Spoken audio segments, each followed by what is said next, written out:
tenho um hábito assim, por exemplo, eu escrevo muito em casa, gosto de trabalhar em casa. Só que eu tenho um hábito. Se eu levantar e for escrever de pijama, por exemplo, eu tenho sempre a sensação de que eu estou descansando e não trabalhando. Então eu percebi que quando eu vou escrever em casa, vou para o computador, eu tomo banho, coloco uma roupa confortável, claro, mas coloco um tênis. E sento lá no escritório e começo a trabalhar. Chegou pro trabalho. Cheguei no trabalho para minha mente. Eu estou trabalhando, a minha mente fica hiperfocada. Quando eu termino, e eu estou em casa, eu tiro esse tênis, tiro essa roupa, tomo banho e aí coloco aí sim o pijamão. Porque daí eu disse o que para minha mente? Agora eu não tô mais Acabou, trabalhando. eu não estou escrevendo mais. Acabou. O que a gente viu na pandemia? Tudo misturou. Sim. Então todo mundo foi para dentro de casa, ninguém sabia se ficava de pijama, se trocava de roupa, se tomava banho, se trabalhava, se descansava, se assistia filme.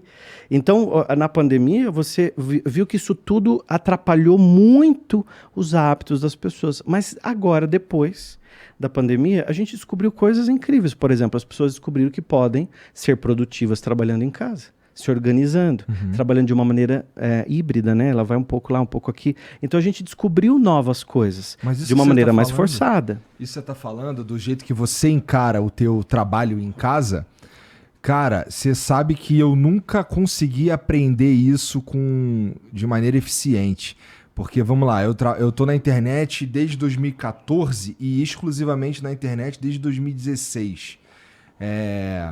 Cara, pra mim, por exemplo, eu não moro aqui, né? Eu moro aqui bem pertinho, mas eu não moro aqui.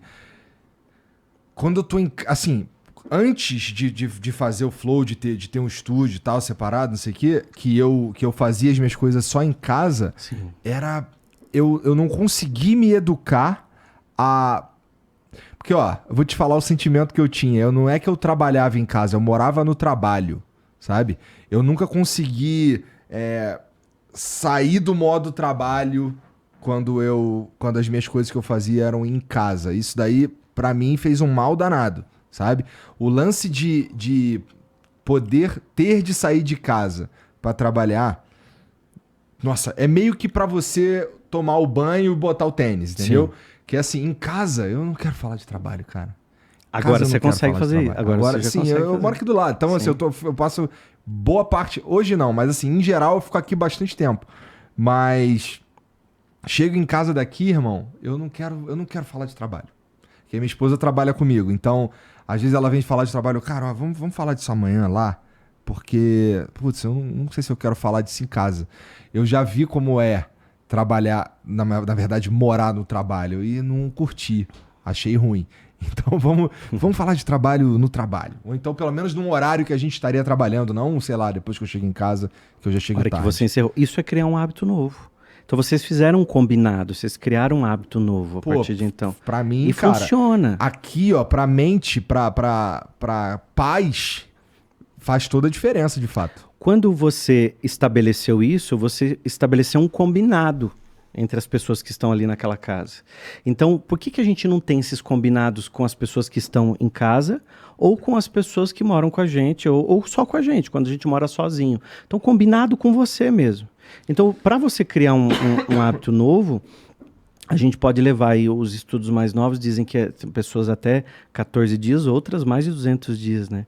Para criar um hábito novo. Então, é treino, é hoje, mas amanhã de novo e depois novamente. Então, veio o pensamento, ou negativo, ao contrário daquilo que você quer, você fala, peraí, eu penso assim, eu não pensaria assim, eu penso assim, assim, assim. Então, o ser humano é um animal que pensa sobre o próprio pensamento. Então, a gente consegue pegar o pensamento, colocar aqui do lado e olhar e falar assim, peraí, por que eu estou pensando isso? Por que eu estou pensando bobagem? Por que eu estou pensando em fazer tal coisa, né? Então, a nossa cabeça vai o tempo todo conversando com a gente. Então, a gente consegue pegar um pensamento que sabe que ele não é bom pra gente, e eu posso reprogramar esse pensamento. Só que daqui a pouco ele volta. Lembra que eu falei que o pensamento é a coisa mais mal educada que tem, que ele chega e não pede licença? E ele vai querer entrar e ele vai chegando.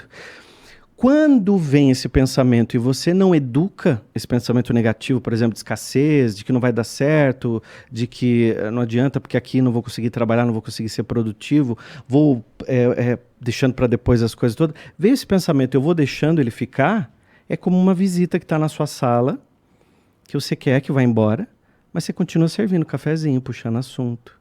Se você quer que aquela visita vá embora, a primeira coisa que você faz é parar de servir café, não é? Daqui a pouco você para de puxar assunto. A pessoa parou o assunto, você para também. Porque daqui a pouco ela se toca. Se ela não se toca, você diz, tá tarde já, amanhã eu acordo cedo, né? Não é assim? Então você vai dando sinais. Por que a gente não faz isso com o nosso pensamento? Vem um pensamento negativo, eu paro de servir o café, eu paro de puxar assunto, eu vou dizendo, não quero você aqui. E já substituo ele pelo positivo. Uma coisa muito negativa que as pessoas fazem. As pessoas precisam de muita terapia para chegar nessa conclusão aí, cara. Sabe o que foi assim para mim? Foi para você. Imagina quantos milhões de pessoas todos os dias se olham no espelho e se criticam. O espelho é feito para se amar. Só que não é assim que funciona. Falhou, né? Falhou. O espelho é feito para se amar. Só que daí a gente olha no espelho e você fica assim, mas pera aqui tem um negocinho ruim, esse cabelo não tá bonito, eu engordei. Então a gente vai criticando. Imagina quantos anos a nossa mente recebe crítica de nós mesmos sobre o nosso corpo. Experimenta um dia olhar para o espelho, se você gosta dos seus olhos, olha para os olhos, caramba, elogia seus olhos. Você vê que isso muda. Até tua mente vai falar assim, o que está acontecendo hoje que está diferente? Né? A pessoa começa a brilhar. Você tem inúmeras pessoas que são pessoas invisíveis. São pessoas que não se veem, são pessoas que não se amam, que não se gostam, com uma autoestima lá para baixo, né? Lá no rodapé, como eu costumo dizer. Então, esse tipo de pessoa, quando se olha, ele se critica. E aí lá no trabalho, quando vai para o trabalho, vai para as coisas, acha também que não é tão bom assim. Recentemente eu estava lendo um estudo sobre a síndrome do impostor. Uhum. E descobri que eu tenho síndrome do impostor. O que é a síndrome do impostor? Você nunca acha que foi bom o suficiente. Você acha que aquilo... que, por exemplo, alguém te elogia, você acha que a pessoa está te elogiando porque ela não tem bom gosto. Porque se ela tivesse, ela não ia te dar um elogio. Eu terminava uma palestra, as pessoas aplaudiam e eu ficava já dentro de mim assim, não foi tão boa, não foi legal, eu deveria ter falado aquilo, deveria ter... Possivelmente quando eu sair daqui eu vou perguntar, né, para todo mundo que veio comigo, foi legal, você gostou? E aí, dentro de mim eu vou falar assim, não, mas não foi legal, aquilo que eu acho que não foi bom aquilo. Sabe quando a mente fica? Então você vê, o terapeuta está dizendo para você que ele tem uma mente que também ela fica conflitante. Isso é uma síndrome do impostor. A pessoa acha que ela nunca foi boa o suficiente. Eu termino de escrever um livro, eu leio, releio, mando para amigos que são críticos, né? Fala, não, tá bom o livro. Eu falo, não, mas e se mudar isso aqui? Você não acha se a capa fosse assim?